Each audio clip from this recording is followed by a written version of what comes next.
ഗണേഷ് കുമാറിന് പ്രണയമുണ്ടോ എന്ന് ചോദിച്ചാൽ മാധവിക്കുട്ടിക്ക് പ്രണയം ഉണ്ടായിരുന്നോ എന്ന് ചോദിക്കുന്ന പോലെ മനസ്സിലായോ? നിങ്ങളിൽ പ്രണയിക്കാത്തവരാരാണ്?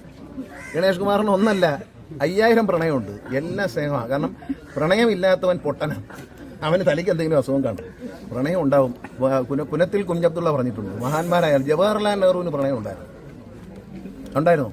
കേട്ടല്ലോ, നമ്മുടെ ഗതാഗത മന്ത്രി പറഞ്ഞ കാര്യങ്ങളാണ്. പക്ഷേ ഇവിടെ എനിക്ക് മനസ്സിലാവാത്തത് ഇങ്ങേരുടെ ഈ കുൽസിത പ്രവൃത്തിക്ക് എന്തിനാണ് ഈ മഹാന്മാരുടെ പേരൊക്കെ വലിച്ചഴക്കുന്നത് എന്നാണ്.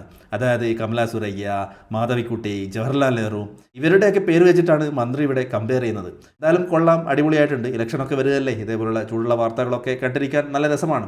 കുറച്ച് മുമ്പ് രാഹുൽ മാങ്കൂട്ടത്തിനെതിരെയായിരുന്നു, ഇപ്പോൾ ഗണേഷ് കുമാറിനെതിരെ. മലയാളികൾക്ക് ഇതൊക്കെ ഒരു ശീലമായി. പക്ഷേ മന്ത്രി പറഞ്ഞ ഒറ്റ കാര്യത്തോട് മാത്രമേ എനിക്ക് വിയോജിപ്പുള്ളൂ.